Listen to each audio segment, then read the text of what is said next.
চীনের স্বায়ত্তশাসিত অঞ্চল তিব্বতের ইয়ারলুং সাংপো নদীর ওপর একটি বাঁধ নির্মাণ করতে যাচ্ছে চীন। ইয়ারলুং সাংপো নদীটি ভারতে ব্রহ্মপুত্র নামে পরিচিত। এই নদীর ওপর বাঁধ নির্মাণ প্রকল্পের তীব্র প্রতিক্রিয়া জানিয়েছে ভারত।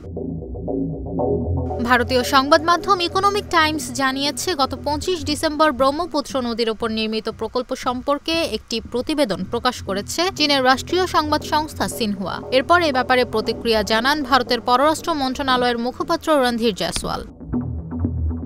শুক্রবার রণধীর জয়সওয়াল বলেন, গত 25 ডিসেম্বর সিনহুয়ায় প্রকাশিত ইয়ারলুং সাংপো নদীর ওপর জলবিদ্যুৎ প্রকল্প সম্পর্কিত প্রতিবেদনটি আমরা দেখেছি। ভাটিতে থাকা দেশ হিসেবে এই নদীর পানির ওপর আমাদের অধিকার রয়েছে এবং এ ব্যাপারে আমরা আমাদের মতামত ও উদ্বেগ ধারাবাহিকভাবে প্রকাশ করে আসছি। সর্বশেষ সিনহুয়ায় প্রতিবেদন প্রকাশের পরেও আমরা চীনের মেগা প্রকল্পের স্বচ্ছতা ও ভাটি দেশগুলোর সঙ্গে পরামর্শের প্রয়োজনীয়তা পুনর্ব্যক্ত করেছি। জয়সওয়াল আরও বলেন, উজানে থাকা দেশের কার্যকলাপের কারণে ভাটির দেশ যাতে ক্ষতিগ্রস্ত না হয় তা নিশ্চিত করার জন্য চীনকে আহ্বান জানানো হয়েছে। আমরা আমাদের স্বার্থ রক্ষার জন্য নজরদারি চালিয়ে যাব এবং প্রয়োজনীয় ব্যবস্থা গ্রহণ অব্যাহত রাখব।